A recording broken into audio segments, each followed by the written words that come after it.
بریم با هم خونه دانشجوییمو بچینیم. بریم ورژن پسرونش هم داشته باشیم. تو ولاگ قبل رفتیم دانشگاه تهران ثبت نام کردیم و خونه گرفتیم و الانم قراره همون خونه رو با هم بچینیم. تو ولاگ قبل رفتیم دانشگاه ثبت نام کردیم، خواستیم بریم خوابگاه، اتاق نداشتن، 2 شب جلوی خوابگاه خوابیدیم، یه شبم توی نمازخونه. اول از همه رفتم همه وسایل خونه رو گرفتم و خونه رو از این چیزی که بود تبدیل کردم به این. به نظر خودم که واقعا پینترستی و قشنگ شد. اول از همه رفتم وسایل اتاقو گرفتم و اتاقو از این تبدیل کردم به این. به نظرم واقعا پینتی شد. خصوصا توی شب، چون به جای خریدن تلویزیون واسه خودم یه سینمای کوچولو درست کردم که شبا فیلم ببینم. مخصوصا توی شب که به جای تلویزیون خودمون یه پا فیلم سینمایی بیچ پروداکشنیم که خودمونم نقشای اصلیشو بازی میکنیم. میگی نه؟ نگاه کن.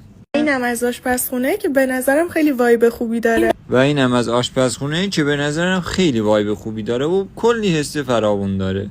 قسمتم جای ماشین ظرفشویی بود ولی من تبدیلش کردم به یه کافی بار کوچولو و بامزه. اینجا هم کسی حساب نشد، منم تصمیم گرفتم تبدیلش کنم به یه چای بار کوچولو و بامزه. اما عمرن اگه فکر کنی چون خونه دانشجوییه قرار بقیه جواب هم ریخته باشه، چون که سعیمو کردم که همه چیزو توی مرتب ترین حالت ممکن بچینم و در آخر اینم شد نتیجه آشپزخونه. عمرن اگه فکر کنی به خاطر اینکه خوابگاه دانشجوییه گذاشتم همه جا پینتی بمونه. البته چیزی برای چیدن نداشتم. اینم از اتاق خواب که واقعا سرویس خوابمو دوست دارم، چون که یه عالمه کشو و باکس واسه وسایلام داره. اینم از سرویس خواب من که واقعا عاشقشم، چون که مامانم یه دونه یورگان و 2 شب با یون درست کرده. کنار تختم یه دونه پریز دارم با یه دونه صندلی. و اینم از اون یکی اتاق که هنوز کامل نیست. اتاق دیگه‌ای هم وجود نداره، همینم به زور بهمون دادن. و تمام.